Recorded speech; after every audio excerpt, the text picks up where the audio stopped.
This is exciting. Hello guys, it's Talia. This big beast of a laptop is Predator's Triton 17X, just announced in April at their press conference. And it's essentially the new naming for the previous Triton 500 SE. Triton being Predator's premium metal range and SE meaning sexy edition. I actually don't know what it stood for, but that's how I like to think of it in my head, because the laptops are always really good looking and this one is no different. In this new rebrand, they've added in insane power, a bigger and brighter screen, and upgraded cooling. It's quite monolithic when you look at it at first. It has this impossibly deep black color and a tough minimalist design. It has a metal unibody chassis that's been CNC milled. That's a process that cuts away at a block of raw material to make an exact shape, meaning there's no or less seams. So this is just really sturdy.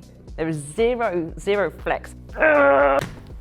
It might hit me back, I'm gonna stop doing that. Even the design of the exhaust has been taken into consideration. For a start, there's a lot of exhaust, but they've also been styled to look less like vents. I don't really know how to describe it, but they look really cool and futuristic. Inside, you basically have the most power available with Intel's 13th generation i9 processor, and it uses their hybrid HX architecture. It's overclockable with 24 cores and 32 threads to deliver powerful multitasking. So gaming, recording, streaming, all at the same time. For graphics, we have a 4090, so again, just insane power with better ray tracing and higher frame rates with DLSS 3.0. And there's NVIDIA's Advanced Optimus to act as a dynamic mux switch, so better performance when you're gaming and better battery in your daily productivity. This was something that was included in the Triton 500 SEs, but I think only in some models, but this year it's included in all of them, which is really good to see. There's crazy memory and storage options as well, and a big old 100 watt hour battery to power it. The panel is big and beautiful. It's a 17-inch mini LED display, so it's bright. It's certified display HDR 1000, so incredible contrast levels and so bright that I actually need to keep it around 40% under these lights. It means when I'm editing or gaming in the daytime or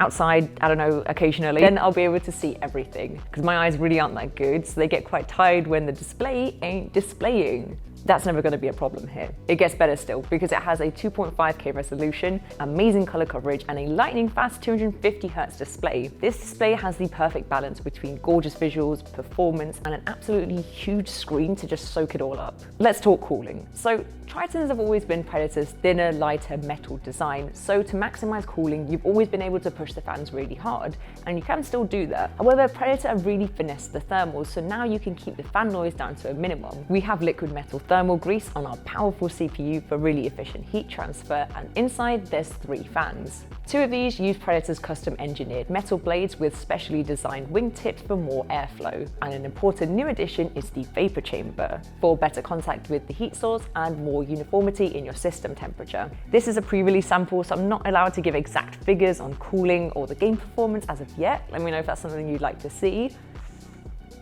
But the games ran really well, and that's not a number, so I think I'm allowed to say that. Embargo can't stop me. The ports are pretty nice. We have 2 Thunderbolt 4s, a full-size SD card slot, a HDMI 2.1, and USB 3.2s for your peripherals. We have Intel's killer Wi-Fi featuring double connect technology, so you can simultaneously connect to both the 2.4 and 5 GHz channels, devoting your game traffic to the higher channel and all other traffic to the lower channel, which is really cool.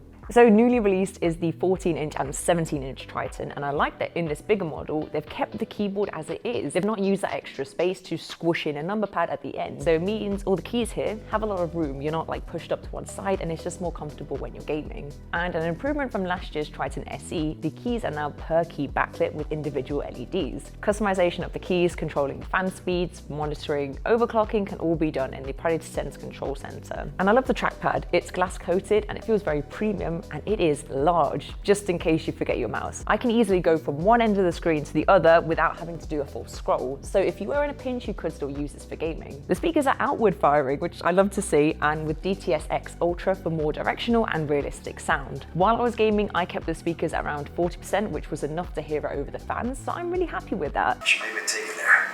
Copy that. I'll see what I can find. I have pushed it up to 100 as well to see how it plays with music, and I would say its best feature is its clarity. It doesn't get mushy when you turn the volume all the way up.